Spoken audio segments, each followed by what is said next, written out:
Vous êtes chez Tartampion? Salut à tous.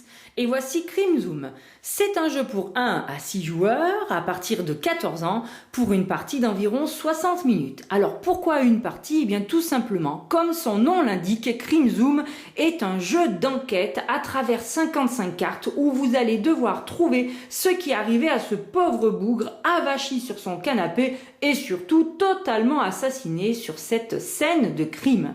Cette scène de crime justement composée de cartes, eh bien on vous explique ici avec la carte 0 comment l'installer. Dès que vous l'avez fait, vous retournez cette carte et là vous avez le début de l'enquête qui vous est raconté car il s'agit d'un jeu narratif.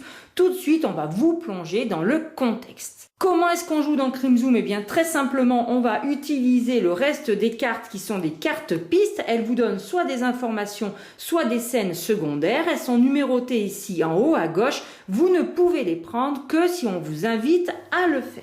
Dans Crime Zoom, on ne joue pas chacun son tour, on va tous jouer ensemble pour essayer de bien résoudre notre enquête et surtout trouver le coupable. Justement, dès qu'on pense l'avoir identifié, on peut arrêter la partie, mais il vous faudra le prouver en identifiant le mobile et l'arme du crime avant de répondre aux quelques questions qui sont dans votre livret. Je vous déconseille de regarder les questions à l'avance, ça serait trop facile, mais si jamais vous pensez avoir tout trouvé, que vous lisez les questions et que vous sentez que vous êtes complètement à côté de la plaque, vous avez quand même le droit de vous relancer dans l'enquête.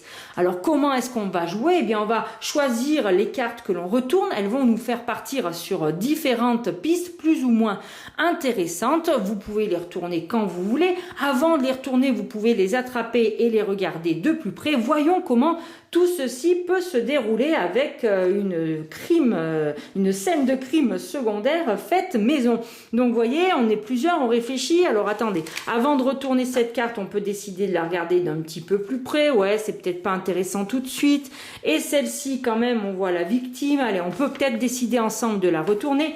On lit, le soleil vient de se lever. Donc là, moi, mon aspect narratif est nul, on est bien d'accord. Mais dans le jeu, eh bien, on vous raconte quand même pas mal de choses. Et il y a pas mal aussi de personnages que vous allez rencontrer. Il y a du texte à lire, c'est intéressant, c'est assez narratif. Et ici, vous avez deux propositions de pistes à suivre avec vos fameuses cartes pistes. Si vous retournez la carte 27, vous pouvez décider d'acheter des croissants à la boulangerie ou la 29 vous permettra de tirer le rideau. Bon, peut-être que pour l'instant, on ne trouve pas ça très intéressant. On peut décider de la reposer et d'essayer de retourner une autre carte de la scène de crime. Là, je vois un pied, quelque chose, je vais retourner. Eh bien, je tombe pour trouver une pantoufle orthopédique. Si je suis la piste 17, il y a un papier à l'intérieur avec peut-être, je ne sais pas, un message secret, la lettre de la victime qu'il aurait glissé dans sa pantoufle juste avant de mourir, vous voyez, des trucs comme ça, quoi. Ou bien suivre la piste 33 qui me dit que c'est du 42. Alors je vais essayer de suivre cette fameuse piste 33 et la rechercher parmi mes cartes. La voici, impeccable. Eh bien, je la prends et je la retourne et je vais voir où ça va me mener. Il s'agit d'une empreinte, elle est numérotée, c'est la numéro 1.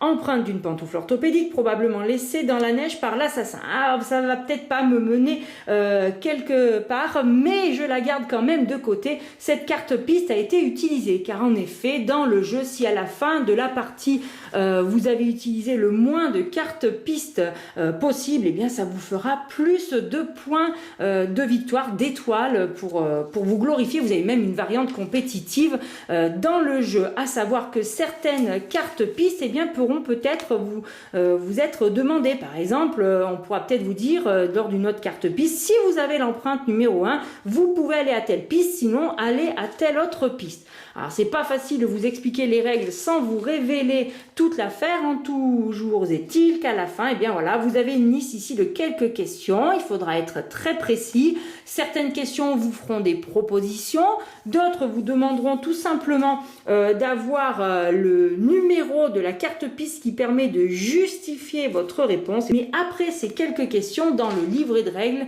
tout simplement, eh bien, on va aussi vous résoudre l'enquête en vous disant, eh bien voilà, l'assassin c'était un telle carte piste vous permet de le vérifier. Et surtout, ce qui est très sympa, c'est que vous avez un petit épilogue où là on vous raconte l'histoire. Ça vous permet de lire aussi et de fluidifier les choses sans forcément parler de numéro de carte. Et bien voilà, chers amis, je vous remercie de m'avoir suivi pour les règles de Crime Zoom. Je vous dis à très bientôt chez Tartampion et d'ici là, n'oubliez pas, Amusez-vous bien!